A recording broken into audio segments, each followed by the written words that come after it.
Hello and welcome.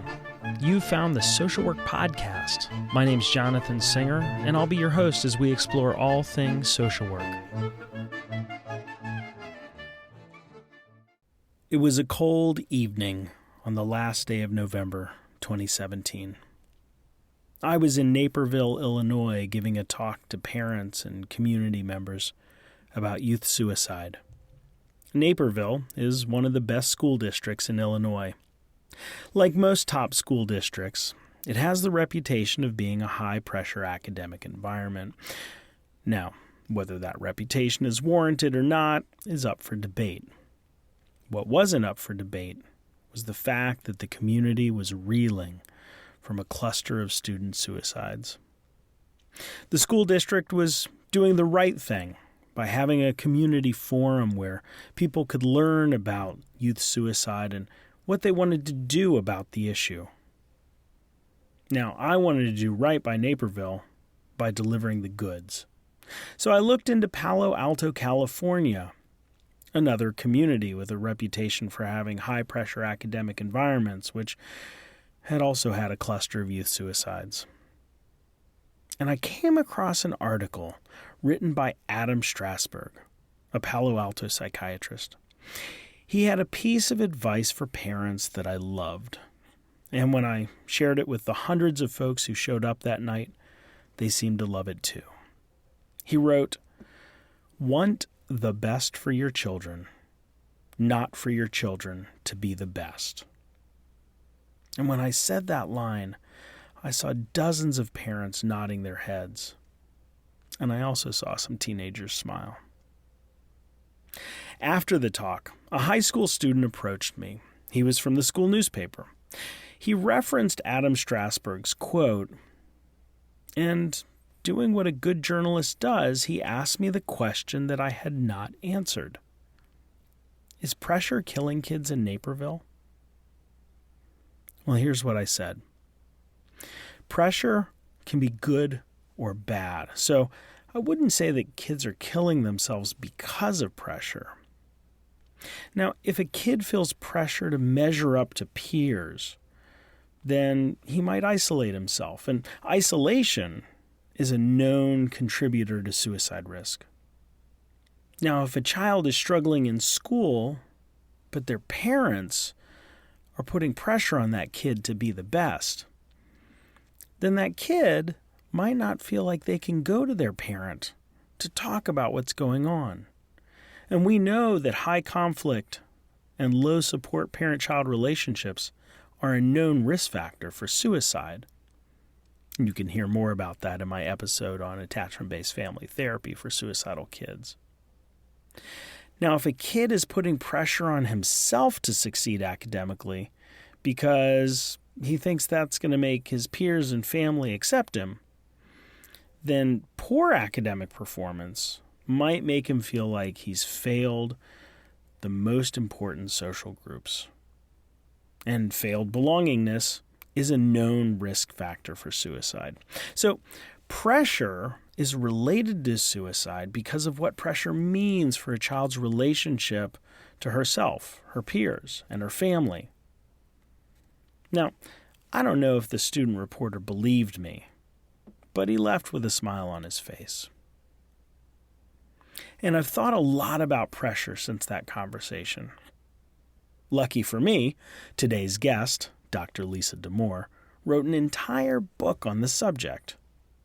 Lisa is a psychologist, author, teacher, speaker, and consultant. She writes the monthly adolescence column for the Well Family section of the New York Times and is a regular contributor at CBS News. She serves as a senior advisor to the Schubert Center for Child Studies at Case Western Reserve University and is also the executive director of the Laurel School Centers for Research on Girls. In today's episode, Lisa and I talk about pressure. We talk about the difference between stress, anxiety, and trauma, what good and bad pressure looks like, and how schools, parents, and providers can think about pressure. Now, spoiler alert, Lisa has a fantastic analogy about lifting weights. And because Lisa's so interested, we talked for a long time. So long, in fact, that I decided to divide up the interview into 2 parts. In part 2, the conversation moves away from pressure at home and school to pressure in the broader society. We talk about rape culture, the problem with the word consent, and how society's criticisms of the way girls speak is really just another way of criticizing girls. Now, if you like what you hear in this interview, please consider buying her book, Under Pressure: Confronting the Epidemic of Stress and Anxiety in Girls. In Under Pressure, Lisa does a fantastic job balancing empirical research with clinical wisdom. She wrote the book for the general public, but I really think mental health professionals will get miles of mileage out of this one.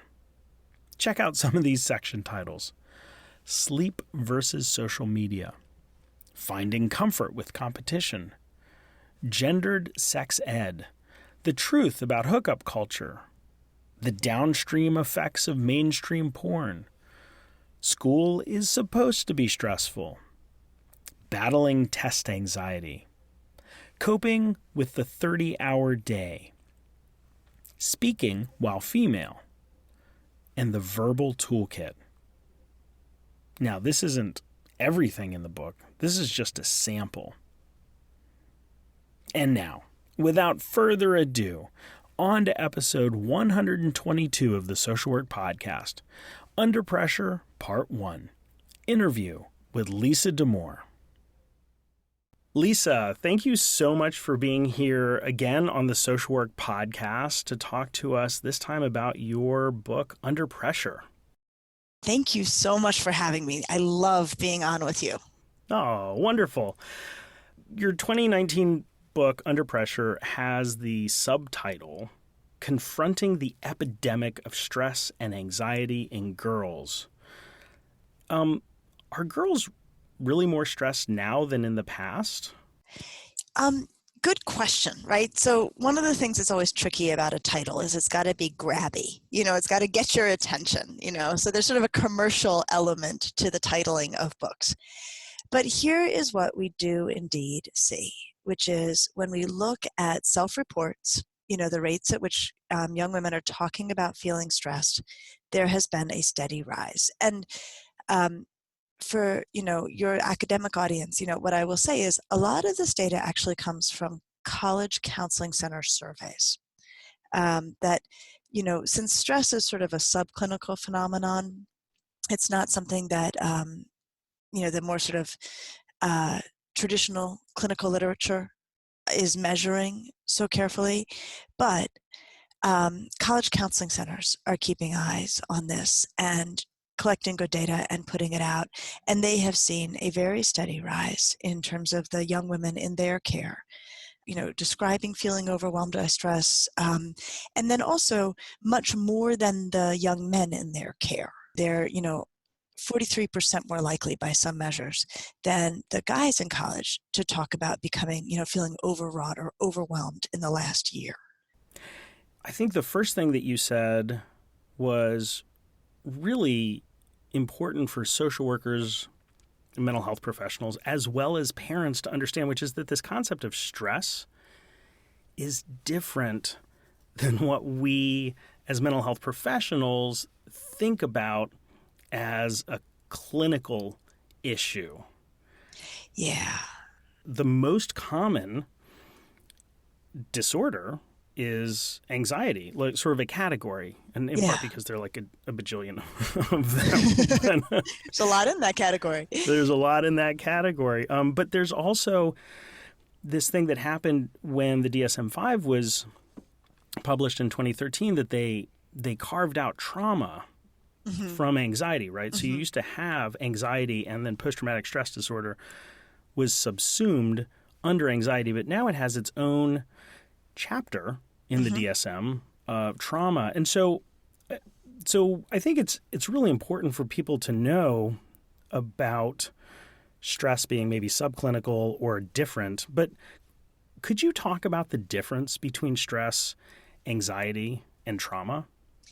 Absolutely. Okay, but you're putting your finger on, I think, one of the main reasons I even wrote this book, which is there's a great deal of misconception in the popular culture about stress and anxiety. And so, I almost think about like, let's think about these phenomena as, sort of, like an object that's being looked at from two sides. All right, so we're looking at it from our clinical side, and we have our understanding of, pathological anxiety, trauma, things that happen that actually cause, traumatic reactions, stress when it's at, sort of, completely off the chart levels. And that's how we clinicians are thinking about it. Yeah. As we should, right? I mean, this is what we're responsible for. This is our job. What I think we have not paid close enough attention to, or something I'm worried terribly about, is that the popular culture looks at every variety of stress and anxiety right now and sees it all as pathological. Right. So I'm making a huge overstatement. I'm sure I could walk pieces of that back, but just, for the sake of argument, we have come to a place in our culture where anxiety is seen as a bad and stress is seen as a bad. And there is not a sort of broad awareness of the fact that anxiety, up to a point, is a totally normal and healthy and protective function. And stress, up to a point, is a totally normal, healthy, and productive function. And so it is our job to parse it clinically, right? And to get into the details of this. And I want to do that. I love thinking clinically with you. But there is a bigger issue here that compelled me to write this book, which is in the broader culture, no distinction is being made between having a really, really anxious moment and having pathological anxiety. And that, in and of itself, I think has created way more anxiety and way more stress. And so I would say that chapter 1 of my book is basically like my attempt at a giant public service announcement to say, so much of what happens in the day-to-day that is in fact anxiety and is in fact stressful falls into the normal range, and we can manage it as such. And so, even in the book, and this is sort of interesting to me as someone who's like, been a clinician for so long, I basically breeze past the anxiety disorders. It's a very tiny section, and I even relegate PTSD to a footnote, right? In terms of like, because I don't even get into it because it's so far at the outer limit and so far from what parents need help with usually in the day-to-day. So I just want to get that there because it's like, then let's get into the details of the clinical, right? So, anxiety versus stress versus trauma, right? So, for us, right, anxiety is just an alarm system for everybody. It's an alarm system. It just alerts us to something amiss. And then it becomes pathological. The way we want to think about it is when the alarm system isn't working properly. When it's ringing all the time, in response to nothing or in response to utterly minor concerns, or when it's blaring over something that should be manageable, when a person's having a panic attack, over a test. And that's where we step in as clinicians. And the cool thing, and I think also this is not well known, we're great at treating this. Like we're really good at treating anxiety. When we talk about the DSM-5, I'm like, man, if you made the list of stuff we really don't know what we're doing with, I don't think stress and anxiety would be on that list. I think, Right.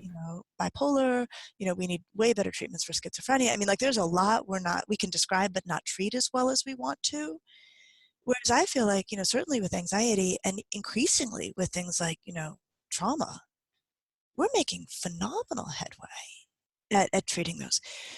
So there's anxiety, and it's normal, and then it's, it's on a continuum, it's past normal forms.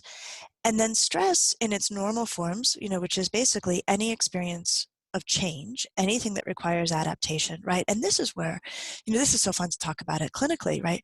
The Holmes-Ray scale, I think I'm pronouncing it right, has been around forever, right? And that's the scale that rates life events in terms of stressfulness. And, things on that are getting married, getting a new job, but this moving. is like moving, this is old in our field. This total clarity around the idea that, oh yeah, stress just comes with change, right? And it also comes with bad change. Your spouse dies, that's a really bad change. That's enormously stressful. But that's high on the list with other things that we would see as, positive life events. And so um, stress in and of itself, right? It just comes with change. And then my favorite thing, and the thing I'm working really hard to make sure people understand is, and it's capacity building. That when people go through a difficult experience and have something really stressful happen, if it doesn't mow them down, right? And we end up taking care of people for whom it's a mowing down experience. But there are a lot of people who have really horrible experiences where it doesn't mow them down and we just don't see them. Then the upshot is that they're more durable. The next thing that comes their way actually bothers them less as a function of having expanded their capacities for dealing with difficulty. Does your experience suggest that we should not be so protective of kids? Well, definitely yes to that. Okay. Let's start there. That's easy, right? But let me back up and then come back to that yes. So one way that I have learned to think about stress is in terms of resources. What constitutes a stressor depends on, who it falls on and the resources they happen to have on hand. Right. So, we have people who go to war and it's a devastating experience. And we have people who go to war and they fight side by side with the person who's devastated by it. And they somehow seem to come back, not undone by it. Right. Or stronger, more committed, more right? focused. Yeah. Yeah. So, it really is, it's all very relative, right? So, we can't really say, oh, this is stressful or not stressful. But what I do think, when I think about trying to put it in the box of the adolescent experience, because that's his experience of its own. I do try to be careful about not thinking like, oh, what doesn't kill you makes you stronger. This is great for you, so one way we want to think about it is it's very hard to maintain perspective as a teenager. Neurologically, their perspective maintaining systems can be knocked offline pretty easily. And so even in really difficult times, adults are just neurologically better equipped to think, okay, this is in the series of a bunch of events. I've been through things like this before. I've been okay before. I will be okay again. Teenagers just don't have that life experience and they don't have the neurology always to do that when they're at the height of emotion. So, we have to be careful not to seem invalidating or dismissive of how powerful events are for them. The other thing that, just to sort of bring it really to the garden variety stress of teenagers, right, to move it away from trauma and extraordinary experiences to very much the day-to-day. The model I talk about a lot in Under Pressure of Stress is that it's like a weightlifting program, that you can't get stronger unless you're lifting uncomfortably heavy weights, right? And students don't become more capable at school unless they're doing work that is demanding. Right. And unpleasant, right? And I think that one of the things we have to be careful about is that people can make the assumption that if it doesn't feel good, it can't be good for you. And I'm like, yeah, anyone who's ever exercised knows that's not true, right? Like, it's not, just because it doesn't feel good doesn't mean it's not good. But the weightlifting model also points out that you only expand capacity from stretching if you have a chance to recover. Mm-hmm. Right? You cannot lift weights nonstop without injury. And so one of the things at the very sort of day-to-day level that I am worried about, largely I would say Under Pressure is a very reassuring book. Mm-hmm. But one I of would the agree. Things, good. And I want it to be, because I think there is a lot of reassurance to be had. But I also was just looking at the research on, or the data on the most ambitious high school students, kids who are applying to Ivy League schools or their, kind of equivalent. And they're taking right now an average of 8 AP classes and as many as 13 AP classes in high school. Oh my God. Right? Which is just, that's just terrible. But here's the thing. They can do the work. It's not that the work's too hard, and it's not that they don't have the work ethic. They can't do the work in the time allotted. And so what we create with students like that are conditions where they're basically lifting constantly. Mm-hmm. And so in those conditions, I think we're more useful to teenagers when we pivot the conversation away from what they could actually do. I mean, they can actually do these things. They can bear that much stress. It's just that they cannot bear it in the absence of recovery. Mm. And so I've really been pushing schools and students to think less about, how do we lighten the program for you, right? And more about how do we make sure that there's opportunities for recovery, because this program is actually within your capacity. It's just a matter of the time frame in which it's being delivered.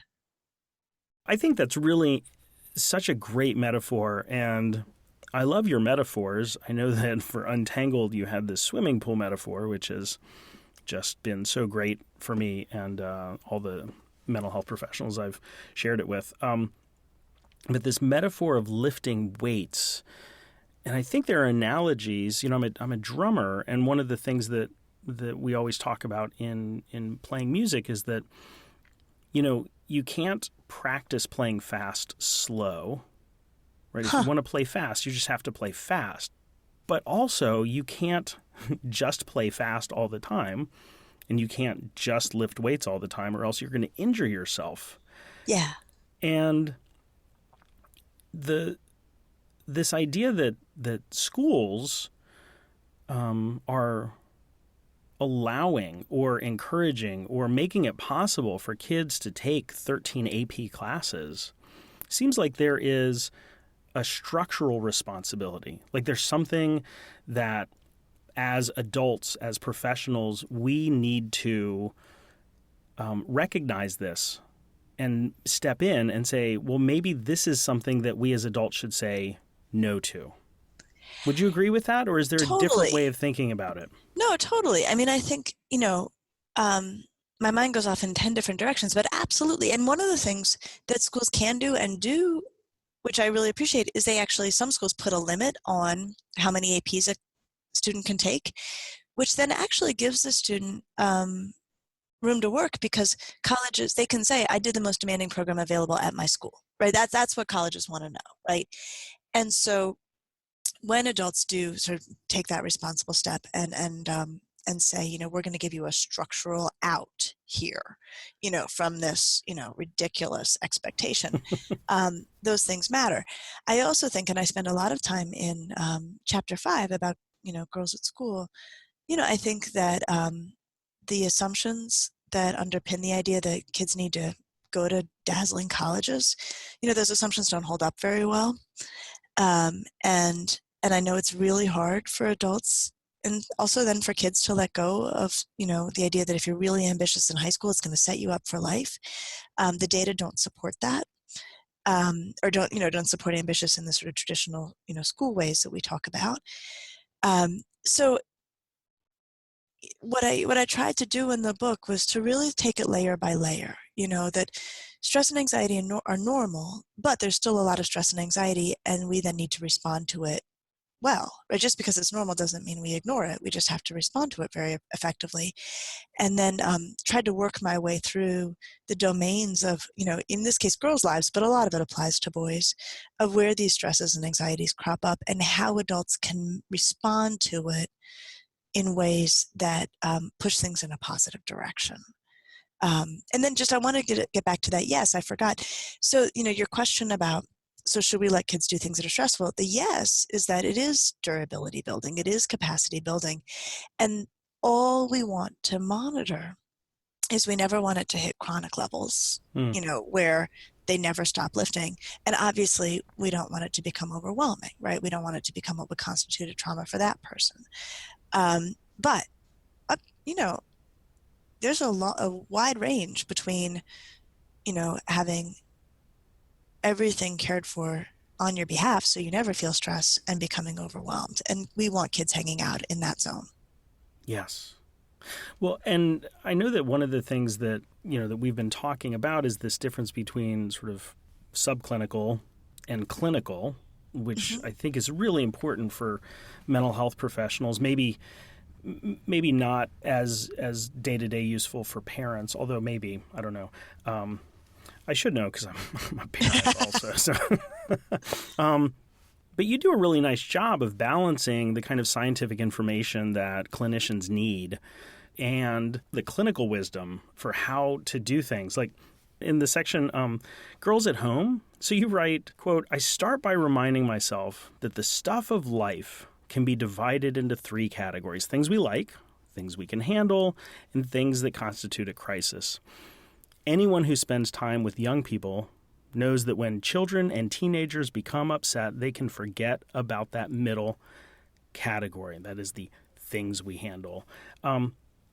I love that sort of piece of clinical wisdom, right? How you divided that. It reminds me of what my kids learned when they were little about problems being pebbles, rocks, or boulders. Mm-hmm. Can you talk about some things that you do that have you found to work to help girls or teenagers in general remember that there are things they can handle? Yeah. Um, I think for me, especially that handle piece, if you're in really loving touch with a kid who becomes overwhelmed and they feel like something's a crisis, it's very easy for the adult to feel like it's a crisis too, right? And that's when we do things that we probably later regret, like picking up the phone and calling the school right away, about something, Mm-hmm. as opposed to letting it all settle down a little and letting our child relax a little bit and then figuring out if they can handle it on their own or they can handle it with our help. So I think we want to really be careful not to ourselves get caught up in a young person's view of things. Um, the other thing I write about and I think about a lot is that there's a section in the book about this glitter jar that I was introduced to Yep. on a trip to Dallas. And I won't rehash the whole thing, but the bottom line is I was in Texas meeting with a bunch of counselors down there, and one of them introduced me to this concept of a glitter jar. And, initially I was extremely skeptical because I don't know, it sounded really girly to me. It sounded really pop psychology to me. Like I kind of hated it already. Um, but what she showed me is that when she's taking care of a girl at school who becomes very overwrought, she shakes her glitter jar and then she says to the girl, it turns into like a snow globe, almost like a sparkling purple snow globe of glitter. And she says, look, this is your brain right now. So first, like, let's settle your glitter. And and it's so corny and it's so brilliant, right? Because it really is a good model of the neurology of the adolescent brain. And adolescents do become overwhelmed by emotions. And then they actually do reset. That their brains are gawky, but their brains can actually get themselves back online pretty effectively if a grown-up can be patient. And so the more I've thought about the glitter jar, the more I've come to think, you know, you can teach teenagers how their brains work. That's fine if you want to. The glitter jar is actually issuing instructions to the adult, right? Which Hmm. is just relax for a minute and sit with this child if she wants your company and make it clear that you are fully confident that if everybody just takes a minute, the the emotion that has saturated the brain will, kind of flow back to where it belongs. And then we can figure out what needs to be done, if anything, about this problem. And what I have become really attuned to is a misunderstanding about emotion in our culture. And I think especially with a super upset teenager. And I think that if you have a really upset teenager, it can feel like the kid's on fire and the fire has to be put out fast, right? And that grown-ups need to jump in with suggestions or solutions or phone calls or tutors or who knows what. And what we, I think, need to help ourselves understand and the people we care for understand is that actually emotions are pretty self-regulating. They have life cycles and they're more like waves. They like rise and then they crest and then they flow away. And, in some ways we can think about it like the definition of mental health is that that is what happens. And the definition of people being in trouble psychologically is that it doesn't flow down, right? It Mm. doesn't crest and then recede.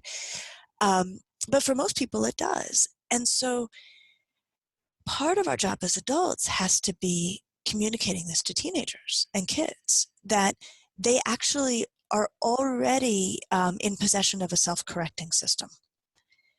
That when they're having a huge, big feeling, that doesn't mean they're broken or that we're worried they're broken or we're worried this is just going to get bigger and bigger and bigger. It actually is a moment for them to discover that, one of the ways I was taught clinically is, with hard feelings, the only way out is through, right? Just have it. Hmm. and then you'll be okay again. And that piece to me feels so essential in how we respond to really intense affect, how we teach kids about the internal systems already in place to help them regulate really intense affect. And we have to model that and remember that all the time. This is so beautiful because it really connects with this idea that if we think about the stuff that's happening in kids' lives as too much, then we take away the opportunity for them to sit with the things that are happening.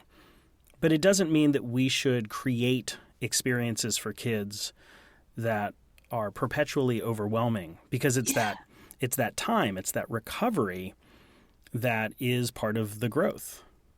Yeah. And the discovery that, and I think in sort of psychodynamic terms, like, I am in possession of a set of defenses that will come to my rescue before this gets too big. Right? Right. And they work.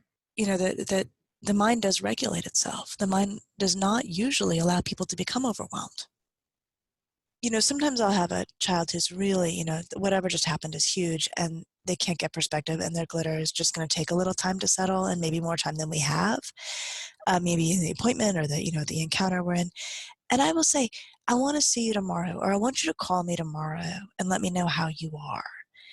And what I have to say almost invariably happens is that they call and say, oh no, I'm fine. Or they text me and say, no, never mind, I don't even need to talk. Everything's okay. Right. But this gets to something I think that's so important for, your work and the audience of, your clinicians you're talking to. I feel like one of the things I do a lot, I consult to a school here 2 days a week. So I have exposure to a large number of kids. And there will be like a really rough patch with a kid, or a really rough day that is kind of, alarming to grown-ups and alarming to the kid. And so then I sort of feel like from that moment on, I'm walking this really interesting and tricky line of responding directly to the child or the teenager as if like, well, that was rough, but I think you're okay, with sort of a confidence that they're going to reconstitute, while watching very, very closely to make sure that's true. And what I find is it breaks both ways, right? There's some kids where it was like, that was a day, right? It was an ugly day, and you never see anything like it again.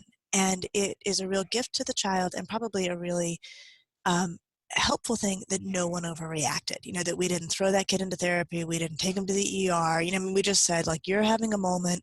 We're here. We're going to ride it out with you. And we think you're going to be all right. And then it turns out to be true, maybe self-fulfilling, but definitely turns out to be true. And it just gets to be left in the rearview mirror. There are other times where that happens with a kiddo, and then a week later, she's undone again. And then, of course, we really start to put all, wheels in motion around all of the kind of clinical supports that need to be put into place. I'm not saying this elegantly, but I think it's an interesting thing of both transmitting confidence that they will be okay while also watching really carefully. I'm Jonathan Singer, and thanks for being with me today for another episode of the Social Work Podcast. If you missed an episode or have suggestions for future episodes, please visit socialworkpodcast.com. If you'd like to support the podcast, please visit our online store at cafepress.com/swpodcast. To all the social workers out there, keep up the good work. We'll see you next time at the Social Work Podcast.